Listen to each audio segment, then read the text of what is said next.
नमस्कार, मैं हूं श्वेता सिंह। देश में मानसून आए लगभग 2 महीने होने वाले हैं, लेकिन बारिश का मिजाज भारत में इस समय बहुत असंतुलित है।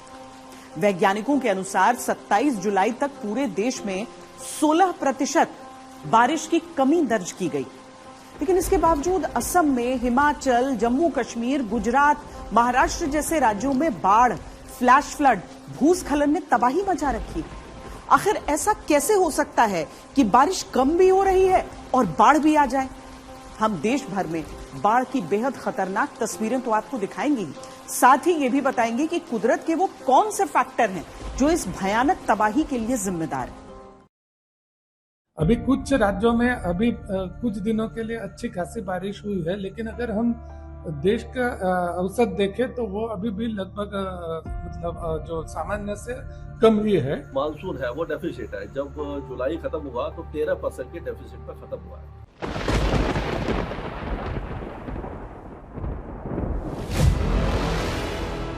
सुना आपने मौसम वैज्ञानिक का ये हैरान करने वाला बयान।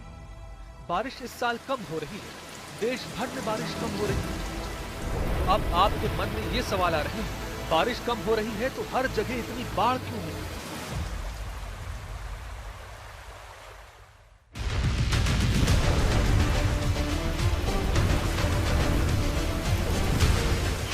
बूंदें कम बरस रही हैं, तो फिर तबाही का ये आलम क्यों है?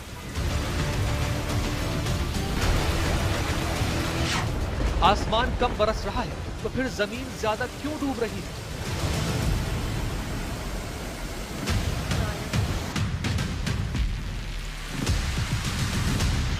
बारिश का रिकॉर्ड नहीं टूट रहा तो सैलाब का रिकॉर्ड कैसे टूट रहा है? अगर बारिश कम हो रही है तो नदियां उफान पर क्यों?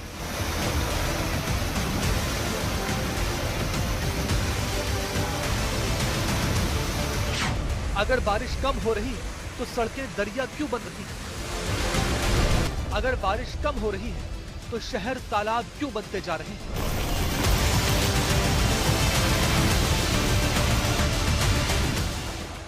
देश भर में 16% कम बारिश हुई तो आधा भारत डूबा क्यों?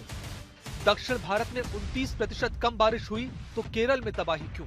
पूर्वोत्तर भारत में 30% बारिश कम हुई तो असम बाढ़ से लाचार क्यों? उत्तर पश्चिम भारत में 10% बारिश की कमी तो गुजरात बेबस क्यों?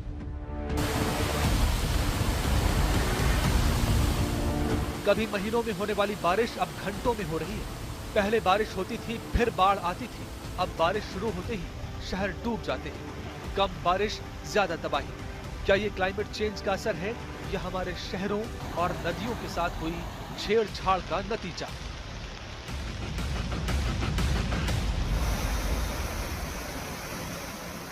ओडिशा में भी बाढ़ का संकट गहरा गया है। महानदी उफान पर है। हालांकि बारिश कम जरूर हुई है, लेकिन हीराकुड बांध में पानी बढ़ने से महानदी का जलस्तर लगातार बढ़ रहा है, जिससे कई नए इलाकों में बाढ़ का पानी फैल गया। अब तक 20 जिले बाढ़ की चपेट में आ चुके हैं। 7 लाख से ज्यादा लोग प्रभावित हुए हैं। कई लोगों की जान गई है, जबकि करीब 2 लाख लोगों को सुरक्षित स्थानों पर पहुंचाया गया है।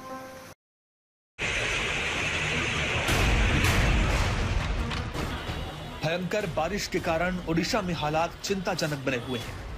महानदी का बढ़ता जलस्तर निचले इलाकों में लोगों के जीवन की मुश्किलें बढ़ा रहा है। करीब 20 जिले ऐसे हैं जो बाढ़ के हालात से जूझ रहे हैं। कई पुल और सड़कें पानी में समा चुके हैं। कई गांवों का संपर्क पूरी तरह से टूट चुका है। नोआपाड़ा में टिखाली बांध से ये पानी छोड़ा गया है। प्रशासन पूरी सतर्कता बरत रहा है। साथ ही निचले इलाके में रहने वाले लोगों को और लाखों लोग बुरी तरह प्रभावित हैं। इस बीच ढेंकानाल से आई इस तस्वीर ने सबको चौंका दिया। जेसीबी मशीन मार्थापुर गांव से ओधाना गांव की ओर जा रही थी। स्थानीय लोगों ने ऑपरेटर को कई बार चेतावनी दी कि पुल के ऊपर से तेजी से बह रहे पानी के बीच वाहन लेकर आगे न बढ़े, लेकिन उसने जोखिम उठाते हुए पुल पार करने की कोशिश की। पुल पूरी तरह पानी में डूबा होने के कारण ऑपरेटर सड़क का सही अनुमान लगा नहीं सका। तेज बहाव के दबाव में जेसीबी का संतुलन बिगड़ गया और वो पुल से नीचे पलट गई।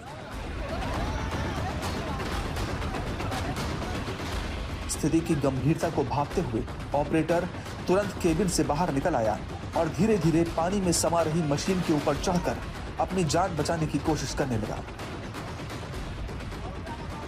ऑपरेटर की तो जान बच गई, लेकिन जेसीबी मशीन तेज बहाव के कारण नदी में समा गई।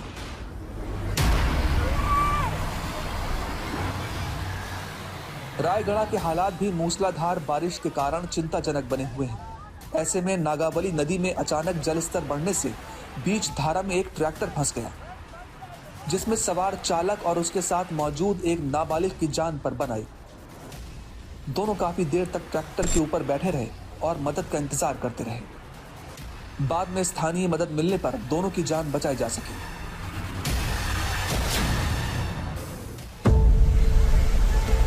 ओडिशा के जाजपुर की ये तस्वीरें रोंगटे खड़े करती हैं। साफ देखा जा सकता है कि कैसे गांव और आसपास का हिस्सा पानी में समा चुका है और धीरे धीरे तेज बहाव बाकी हिस्सों को भी निगल रहा है। कई लोगों के घर इस तेज बहाव में बह गए।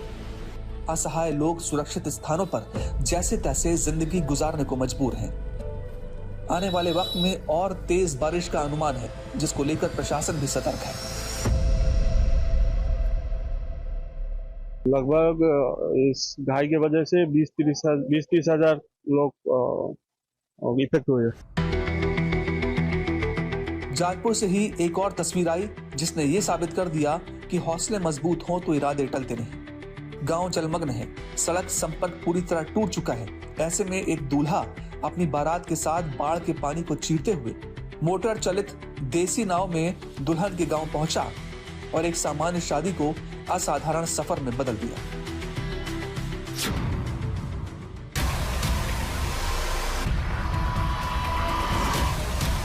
बाढ़ से प्रभावित ओडिशा के बालासोर जिले में एक बड़ा हादसा होते होते बचा। लगातार बारिश और आसपास की नदियों के जलस्तर में चढ़ावे के कारण सड़क के ऊपर से तेजी से पानी बह रहा था। चेतावनियों के बावजूद एक स्कूटी सवार ने इस डूबे हुए मार्ग को पार करने की कोशिश की।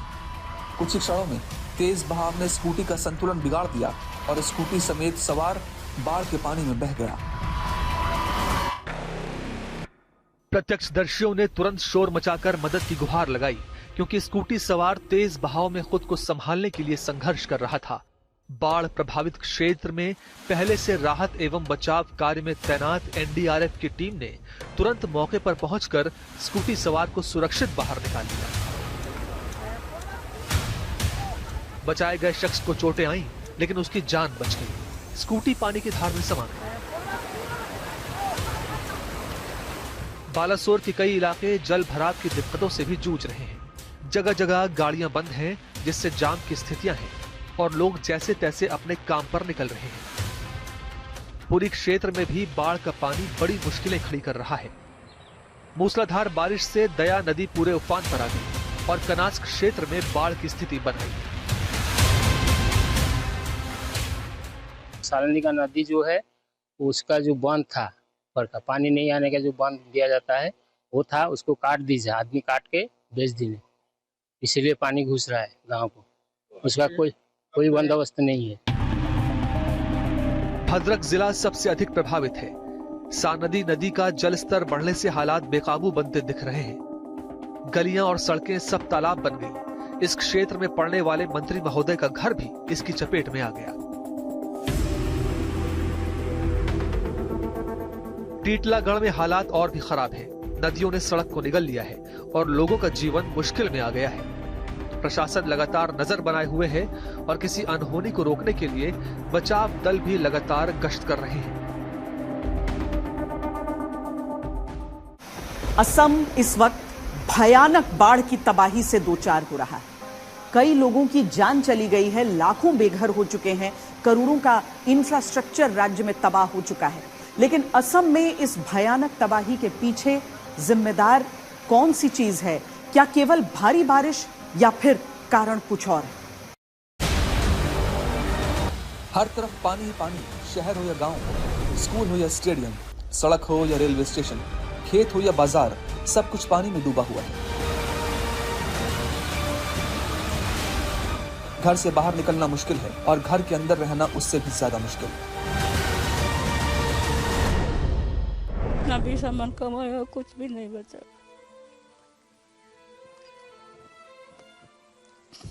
कुछ भी नहीं बचा है भैया लोग।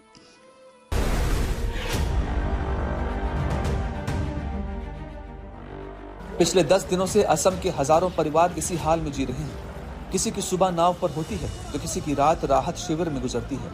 पीने का पानी मुश्किल से मिल रहा है, खाने का कोई भरोसा नहीं है, बिजली गायब है और हर दिन एक नई चुनौती है।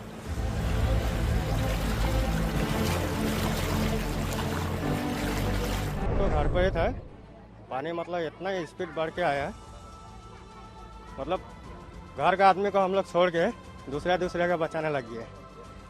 घर का आदमी पानी में इतना पानी में उन लोग खड़ा था, हम लोग नाव लेके दूसरे के बचा रहा था, फिर भी हम लोग सोचा नहीं कि घर पर इतना पानी हो गया है। नहीं देखा है, कभी नहीं देखा है, ये फर्स्ट टाइम ऐसा पानी हुआ है। शिव सागर की हालत देखिए, अब बाढ़ का पानी धीरे धीरे उतर रहा है, लेकिन अपने पीछे जो मंजर छोड़ रहा है वो और भी डरावना है। जहां कल तक पानी था वहां आज कीचड़ है, दलदल है, टूटी हुई सड़कें हैं, बर्बाद खेत हैं और ऐसे घर हैं जिनमें अब रहने लायक कुछ भी नहीं बचा। 19 जुलाई को आई इस विनाशकारी बाढ़ ने असम के हजारों परिवारों की जिंदगी बदल दी। असम के कई जिलों में लोग अब भी सामान्य जिंदगी से बहुत दूर हैं। पानी कम जरूर हुआ है, लेकिन दर्द अभी भी उतना ही गहरा है। जोरहाट में तो हाल और भी खराब है। खेत पानी में है, घर पानी में है, कुछ नहीं बचा है। लोगों की आंखों में सिर्फ बेबसी है। लाखों लोगों की जिंदगी बाढ़ के पानी में फंस गई है।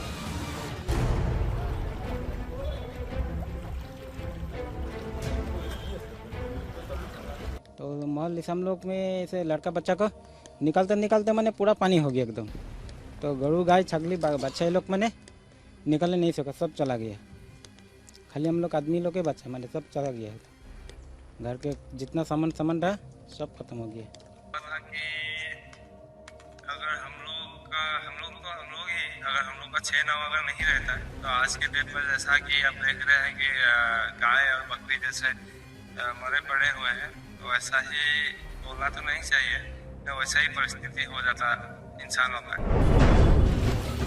इस बाढ़ में किसी का घर बह गया, किसी की दुकान उजड़ गई। कई गांव अब चारों तरफ पानी से घिरे छोटे छोटे टापू बन चुके हैं। शिव सागर, गोलाघाट, जोरहाट, नगांव और चराई देव सबसे ज्यादा प्रभावित जिले हैं। करीब 379 गांव बाढ़ के पानी में डूब चुके हैं। लगभग 1,92,799 लोग इस बाढ़ से प्रभावित हैं। 15,430 लाख हेक्टेयर फसल पूरी तरह बर्बाद हो चुकी है।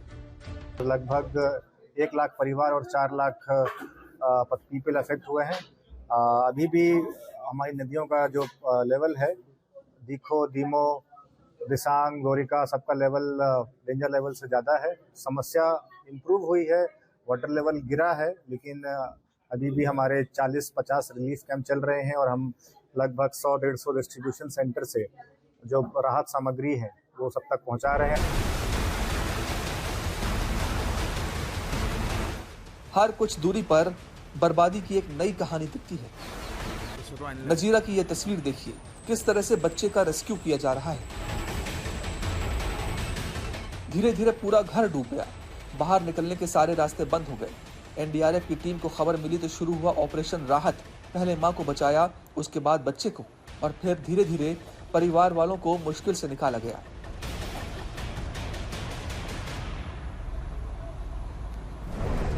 लोगों को सुरक्षित निकालना सबसे बड़ी चुनौती बन गया है। असम के कई गांवों में अब नाव ही लोगों का सहारा है। एनडीआरएफ, सेना और कोस्ट गार्ड की टीमें लगातार राहत और बचाव में जुटी हैं, लेकिन बाढ़ इतनी बड़ी है कि हर जरूरतमंद तक पहुंचना आसान नहीं है।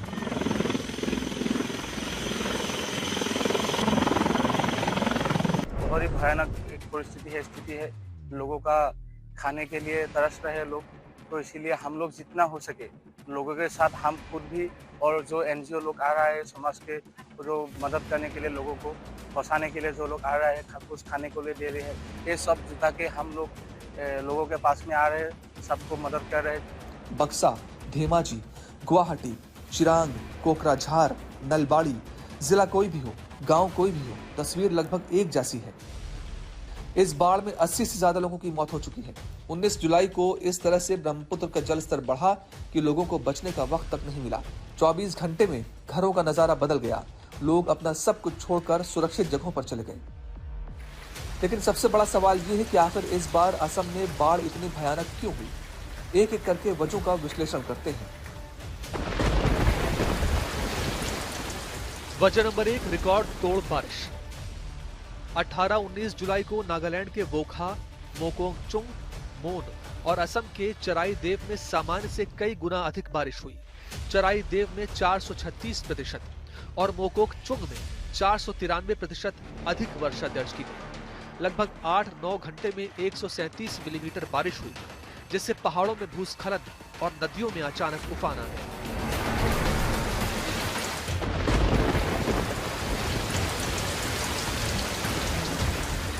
नागालैंड से आने वाली नदियों का पानी पहले से उफन रही ब्रह्मपुत्र में समा नहीं पाया। ब्रह्मपुत्र पहले ही खतरे के निशान से ऊपर बह रही थी। नतीजतन डिखो, दिसांग और धानसिरी जैसी सहायक नदियों का पानी उल्टा फैलने लगा। इसे बैक वाटर इफेक्ट कहा जाता है, जिसमें मुख्य नदी का ऊंचा जल स्तर सहायक नदियों के बहाव को रोक देता है और बाढ़ फैल जाती है। वजह नंबर 3, नदी की घाटियों में खुदाई और खनन। गुवाहाटी विश्वविद्यालय के विशेषज्ञों ने सैटेलाइट तस्वीरों में पाया कि नदी की घाटियों के किनारे बड़े पैमाने पर खुदाई और खनन किया गया। इससे बारिश के दौरान भारी मात्रा में मिट्टी और मलबा नदियों में बहकर पहुंचा। नतीजा, पहले जितनी बारिश में बाढ़ नहीं आती थी, अब उतनी ही बारिश में नदियां उफनने लगी।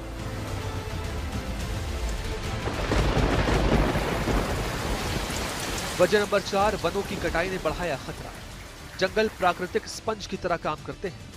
ये बारिश के पानी को कुछ समय तक रोककर उसे जमीन में समाने का मौका देते हैं।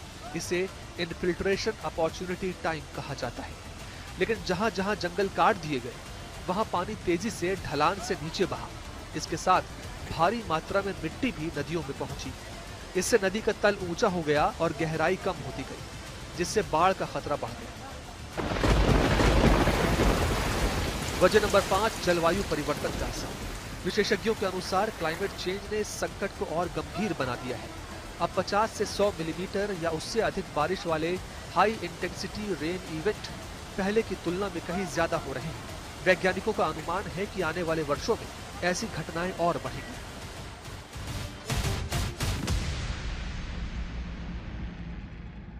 कुछ राज्यों का हाल हमने आपको दिखाया। इसके साथ ही देश के बाकी हिस्सों में भी इस समय किस तरह की परिस्थितियां हैं, वो अब दिखाते हैं।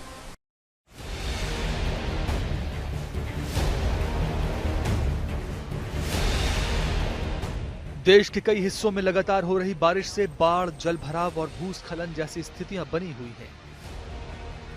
मौसम विभाग ने कई राज्यों में भारी से बहुत भारी वर्षा की चेतावनी जारी की है। केरलम में बारिश से जनजीवन बुरी तरह प्रभावित हुआ है, जहां राहत शिविरों में हजारों लोगों को सुरक्षित पहुंचाया गया है। गुजरात के कई इलाके अब भी भारी बारिश के बाद उपजी परिस्थितियों से जूझ रहे हैं। जम्मू कश्मीर में कई जगह बारिश से हाल बेहाल है।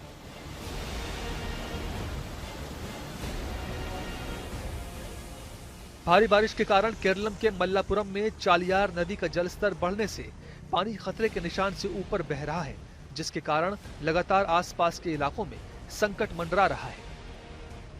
केरलम के ही किन्नूर में पड़ने वाले श्रीकंदपुरम नगर का ये हाल देखिए, जहां तक नजर जाती है बस पानी ही पानी। चौक, चौराहे, गलियां, मकान, दुकान सब पानी की चपेट में है। गाड़ियों को बड़ी सावधानी से भरे हुए पानी के बीच से निकाला जा रहा है। उस पर से मौसम और बारिश का संकेत दे रहा है। इडुक्की क्षेत्र में वन्नापुरम चेलाकोड हाईवे की हालत भूस्खलन के कारण खस्ता हो गई। इडुक्की में लगातार बारिश से न सिर्फ ग्रामीण बल्कि शहर के अंदर भी हालात सामान्य नहीं रहे हैं। थोडुपुझा क्षेत्र की ये तस्वीरें भारी बारिश के कारण होने वाली दिक्कतों की एक बानगी है। पथनमथिट्टा का हाल बेहाल है। दूर तक बस पानी का साम्राज्य नजर आ रहा है। दुकानों और घरों को भारी नुकसान पहुंचा है। राजौरी इलाके में नदियों का जलस्तर बढ़ने के बाद चिंताजनक हालात है। पानी का सैलाब समंदर की तरह रिहायशी इलाकों के बीच ऐसे बह रहा है जैसे जो रास्ते में आएगा उसे साथ बहा ले जाएगा। कटरा रियासी हाईवे पर भारी बारिश के कारण अचानक से पहाड़ी ढह गई और पूरा रास्ता बंद हो गया, लेकिन लैंडस्लाइड की जो तस्वीरें हैं वो रोंगटे खड़ी कर देने वाली हैं। त्रास के पास मीनामर्ग इलाके में एक गाड़ी पानी की धार के बीच में आकर फंस गई। पुलिस प्रशासन ने मिलकर बड़ी मुश्किल से कार को पानी से बाहर निकाला। सोनमर्ग के सरबल क्षेत्र में भी अचानक ऊंचे स्थानों से तेजी से नीचे आता पानी किसी भी समय बड़े हादसे की शक्ल ले सकता है। करगिल के चिकतन इलाके में कई घर पानी के तेज बहते सैलाब के सामने तिनके की तरह फंसे हुए हैं। सफपोरा में बादल फटने से अचानक हालात बेकाबू हो गए।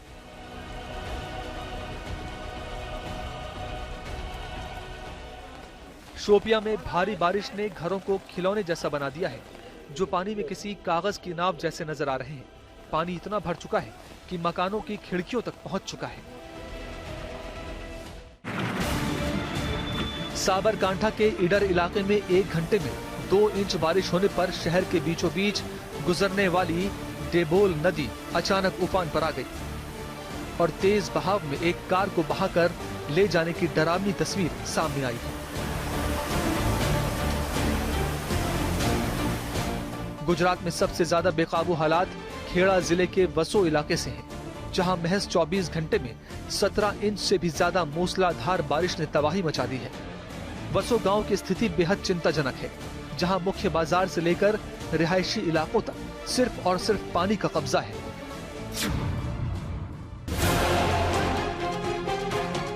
गांव का मुख्य बाजार, काछियापोल, इंदिरा नगरी और खाली कुई क्षेत्र पूरी तरह से पानी में डूब चुके हैं।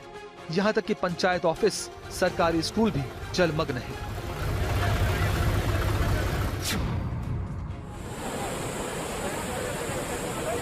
नांदेड़ जिले में भारी बारिश का प्रकोप देखने को मिला है। नदियां और नाले उफान पर हैं। गढ़चिरौली के खेड़े गांव में, जलगांव जिले के अमलनेर में बाढ़ के कारण भालेराव नगर में 1 महीने के बच्चे समेत एक परिवार घर में पानी घुसने के बाद अपनी जान बचाने के लिए संघर्ष कर रहा था। फायर ब्रिगेड और हेल्थ वर्कर्स ने बड़ी कोशिश करके बच्चे और परिवार को सुरक्षित जगह पर पहुंचाया।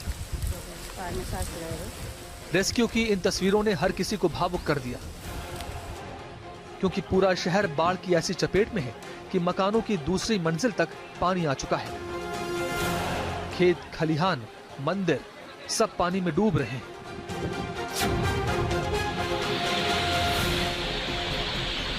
जलगांव जिले में भारी बारिश के कारण हथनूर बांध के 36 गेट खोल दिए गए हैं। डैम से पानी छोड़ने के कारण आसपास के इलाके में हर तरफ पुल, रास्ते, छोटे छोटे गांव सब कुछ जलमग्न हो चुके हैं। जलगांव जिले के भुसावल तहसील में तापी नदी पर हथनूर बांध में पानी के भारी प्रवाह के कारण नदी के किनारे के गांव वालों को सतर्कता बरतने की अपील की जा रही है।